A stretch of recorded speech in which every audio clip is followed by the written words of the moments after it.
সবাইকে স্বাগত আমার আজকের আলোচনায়। যে যেখান থেকে দেখছেন সবাইকে আন্তরিক শ্রদ্ধা, সম্মান এবং শুভকামনা। ডক্টর ইউনূস, আপনি ভণ্ডামি ছাড়ুন। আপনার মুখোশ খুলে গিয়েছে। আপনি পরিষ্কার করে বলুন যে বাংলাদেশে জয় বাংলা স্লোগান চলবে নাকি নিষিদ্ধ হবে। নিষিদ্ধ করার জন্য তো আপনি ছাত্রদের লেলিয়ে দিয়েছিলেন আদালতে, কিন্তু নিষিদ্ধ করতে পেরেছেন কি? পারেননি। কিন্তু জয় বাংলা স্লোগান 1971 সালে মুক্তিবাহিনীর স্লোগান ছিল এই জয় বাংলা। যে জয় বাংলা স্লোগান শুনলেই পাকিস্তানি হানাদার বাহিনী আতঙ্কিত হয়ে পড়ত। আজকে আপনি, ডক্টর ইউনূস সাহেব, আসিফ নজরুল সাহেব, আপনারা এবং আপনাদের যাদেরকে দিয়ে রাজনৈতিক দল করিয়েছেন ওই ছাত্ররা, জাতীয় নাগরিক পার্টি, তারা আজকে জয় বাংলা শুনলেই আতঙ্কিত হয়ে পড়ছে। জয় বাংলা স্লোগান বাংলাদেশের মুক্তিযোদ্ধাদের স্লোগান। সেই স্লোগানে যাদের গায়ে চুলকানি হচ্ছে, সেই স্লোগান শুনলে যাদের মাথা গরম হয়ে যাচ্ছে, তারা কারা? তারা ওই পাকিস্তানের বন্ধু, ভাইরা ভাই, অর্থাৎ পাকিস্তান তাদের অনুগত কিছু ব্যক্তিদের দিয়ে আজকে বাংলাদেশের যে শাসন ক্ষমতা পরিচালনা করছে, যার জন্য জয় বাংলা স্লোগানে তাদের আপত্তি থাকবে। জয় বাংলা স্লোগান শুনলে তাদের মাথা গরম হয়ে যাবে, এটাই স্বাভাবিক। আজকে বলুন তো, বাংলাদেশের স্বাধীনতা দিবসে জয় বাংলা স্লোগান দেওয়ার জন্য মারধর করা হচ্ছে, গ্রেপ্তার করা হচ্ছে। ভণ্ডামি ছেড়ে বলুন আসিফ নজরুল সাহেব, ডক্টর ইউনূস সাহেব, যে বাংলাদেশে জয় বাংলা স্লোগান দেওয়া যাবে না, নিষিদ্ধ। দেখি আপনাদের দম কেমন, বলুন। ভণ্ডামি ছেড়ে বলুন তো, আওয়ামী লীগকে যদি তাদের রাজনৈতিক কর্মসূচি পালন করতে দেবেন না, দিতে চান না আপনারা, তাহলে দম থাকে তো বলুন আওয়ামী লীগ নিষিদ্ধ। সরকারিভাবে ঘোষণা করুন, বা আদালতের দ্বারা, আইনের দ্বারা ঘোষণা করুন, বা সরকারের ক্ষমতা বলে ঘোষণা করুন যে আওয়ামী লীগ নিষিদ্ধ। তারপর তো আওয়ামী লীগ জানবে যে তারা নিষিদ্ধ, আওয়ামী লীগ রাজনৈতিক দল তা করা যাবে না। বাংলাদেশের জনগণ জানবে যে আওয়ামী লীগ নামক রাজনৈতিক দলটি আন্দোলন করে, সংগ্রাম করে বাংলাদেশের সৃষ্টি করেছে, যে জয় বাংলা স্লোগান মুক্তিযোদ্ধাদের সাহস জুগিয়েছে। মুক্তিবাহিনীর স্লোগান, জয় বাংলা স্লোগান তাদের মধ্যে একটা জোশ আনত। অথচ আজকের যারা রাজাকারদের আদর্শবাহক যে সরকার, পাকিস্তানের আদর্শবাহক যে সরকার, তারা আজকে জয় বাংলা স্লোগান সহ্য করতে পারছে না। পাকিস্তান জন্ম দেওয়ার জন্য আওয়ামী লীগকে তারা সহ্য করতে পারছে না। তাই তো আওয়ামী লীগের রাজনৈতিক কর্মসূচি হলে তাদেরকে গ্রেপ্তার করা হচ্ছে, মারধর করা হচ্ছে। আচ্ছা, একটা রাজনৈতিক দল তাহলে যদি আপনি নিষিদ্ধ না করবেন, নিষিদ্ধ করেননি এখনো, তাদের রাজনৈতিক কর্মসূচি করতে দেবেন না কেন? ডক্টর ইউনূস সাহেব, আপনার মুখোশের আড়ালে যে কি আছে সেটা অন্তত সাধারণ জ্ঞান বুদ্ধিওয়ালা মানুষও বুঝতে পারছেন।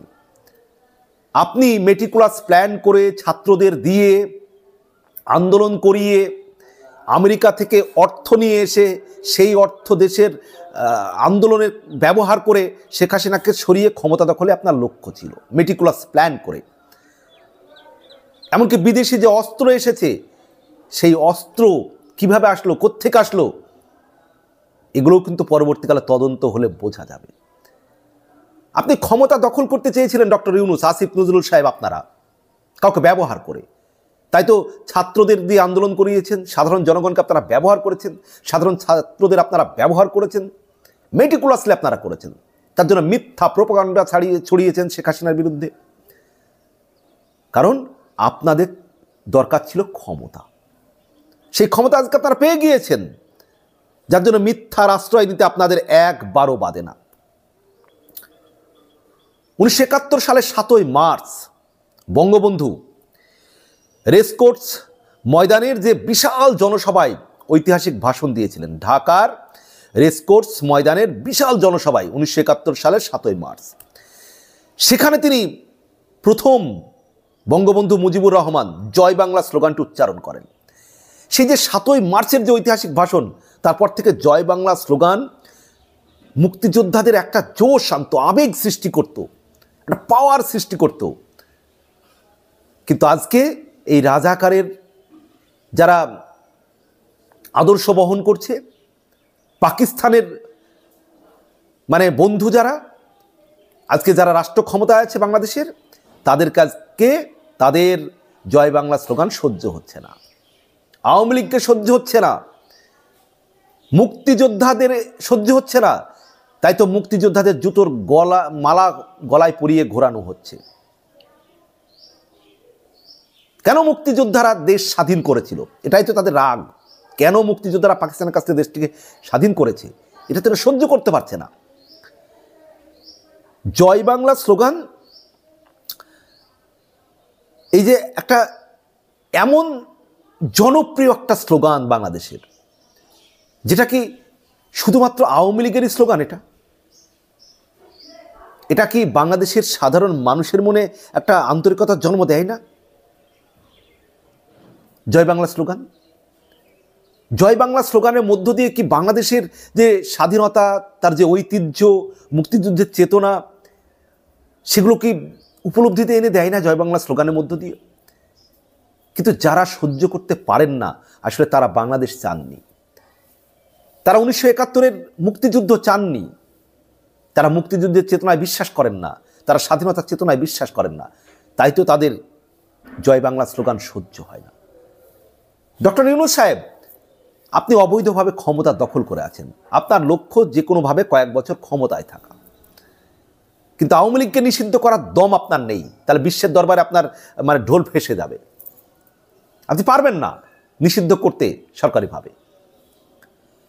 আপনাকে নির্বাচনের কথা কেউ বললেই আপনার চোখ মুখ গরম হয়ে যাচ্ছে, লাল হয়ে যাচ্ছে। কি বলছেন? হ্যাঁ, ছোটোখাটো সংস্কার করলে ডিসেম্বর 25-এর, আর একটু বেশি সংস্কার করতে গেলে 26-এর জুন জুলাই, একটু বেশি সংস্কার করতে গেলে। কিন্তু এখনও উনি ঘোষণা করেননি যে ডিসেম্বর বা 26 সালের জুন জুলাইয়ে উনি জাতীয় নির্বাচন করবেন, তেমন কথা বলেননি। হয়তো দেখবেন 25 সালের শেষে বা 26 সালে গিয়ে বলবেন যে তো স্থানীয় নির্বাচন করব। আপনারা প্রশ্ন করবেন তখন যে আপনি তো বলেছিলেন নির্বাচন করব, তো উনি বলবেন হ্যাঁ আমি তো নির্বাচনের কথা বলেছি যে 2025 বা 26-এর দিকে গিয়ে হবে এই তো নির্বাচন। উনি তো বলেননি যে জাতীয় সংসদ নির্বাচন করবেন, উনি বলবেন হ্যাঁ আগে স্থানীয় নির্বাচন করব। যেমন করেই হোক ঘুরিয়ে পেঁচিয়ে উনি ক্ষমতায় দখল করে থাকবেন ক্ষমতা, কারণ উনি মেটিকুলাসলি সব করেছেন। এই ডক্টর ইউনূস সাহেব, আসিফ নজরুল সাহেব ছাত্রদের দিয়ে অবৈধ অসাংবিধানিক একটি সরকার ক্ষমতা দখল করে যেভাবে একটা মানে ভণ্ডামি করছে, মুখোশের আড়ালে একটা সরকার চলছে, যারা বাংলাদেশের স্বাধীনতা, মুক্তিযুদ্ধের চেতনা, বাংলাদেশের যে মুক্তিযোদ্ধাদের যে ইতিহাস, তাদের যে আত্মত্যাগ, সব কিছুরা মুছে ফেলতে চাইছে। ওই জন্য তো ডক্টর ইউনূস বলেছিলেন যে ছাত্ররা রিসেট বাটন মেরেছে। রিসেট বাটন মানে সব কিছু এরা মুছে দিতে চায়, মুছে দেবেই তো। ডক্টর ইউনূসের এখন 85-86 বছর বয়স। 1971 সালে তিনি তো ইয়াং যুবক, তিনি কিন্তু মুক্তিযুদ্ধে যাননি, কারণ তিনি মুক্তিযুদ্ধ তো মন থেকে লালন পালন করেন না। তিনি মুক্তিযোদ্ধাদের তিনি সহ্য করতে পারেন না। তিনি বাংলাদেশের স্বাধীনতার বিরোধীদের বন্ধু। তার এই মুখোশ জনগণের কাছে, বাংলাদেশের জনগণের কাছে খুব তাড়াতাড়ি খুলে যাবে, গিয়েছে অলরেডি। আরও যারা এখনও ওনাকে ভাবছেন যে ভালো কিছু করবে, বিশেষ করে যারা বাংলাদেশের 71-এর স্বাধীনতায় বিশ্বাস করেন, মুক্তিযুদ্ধের চেতনায় বিশ্বাস করেন, তারা প্রত্যেকে উপলব্ধি করতে পারবেন যে ডক্টর ইউনূস এই যে মুখের আড়ালে ভয়ঙ্কর এক মুখোশ রেখে তিনি ক্ষমতা দখল করে থাকায় তার মূল উদ্দেশ্য। এবং তার যে কোম্পানিগুলো আছে গ্রামীণ ব্যাংক সহ, সেগুলোকে কিভাবে তিনি ডেভেলপ করবেন, এর বাইরে তার কোনো উদ্দেশ্য নেই। বাংলাদেশের জনগণের জন্য ওনার কোনো ভালো চিন্তা এখন পর্যন্ত দেখছি না। উনি ক্ষমতায় বসে ওনার কোম্পানির 666 কোটি টাকা কর মুকুব করে দিয়েছেন। আগামী বেশ কয়েক বছর আর কোনো ট্যাক্স লাগবে না, সেটা করে দিয়েছেন। বিভিন্ন রাষ্ট্রের সঙ্গে হয়তো চুক্তিতে যেতে গেলেই উনি বলছেন ওনার কোম্পানিদেরকে সঙ্গে রাখতে হবে। তার বিরুদ্ধে যত কেস ছিল সব তিনি মীমাংসা করে নিয়েছেন ক্ষমতার বলে। আসিফ নজরুলের বিরুদ্ধে এখন বিভিন্ন অভিযোগ উঠছে যে তিনি বিভিন্ন জায়গায় দুর্নীতি করে বিদেশে কোটি কোটি কোটি টাকা পাঠিয়ে দিচ্ছেন। তাহলে বুঝতে পারছেন, এনাদের নিজেদের সুখ স্বাচ্ছন্দ্য ক্ষমতা দখলই ছিল মূল উদ্দেশ্য। এটা বাংলাদেশের জনগণ যত তাড়াতাড়ি বুঝে যাবেন ততই বাংলাদেশের জন্য মঙ্গল। যে এই ডক্টর ইউনূস, আসিফ নজরুল সহ এই যে জাতীয় নাগরিক পার্টি ছাত্র, এদের মুখ এবং মুখোশ, এটা যত তাড়াতাড়ি বুঝবেন ততই বাংলাদেশের মঙ্গল। সম্মানিত দর্শক, এ বিষয়ে আপনাদের যে কোনো মন্তব্য অবশ্যই জানাবেন প্লিজ, এবং আমার চ্যানেলটি প্লিজ সাবস্ক্রাইব করবেন। সবার জন্য শুভকামনা।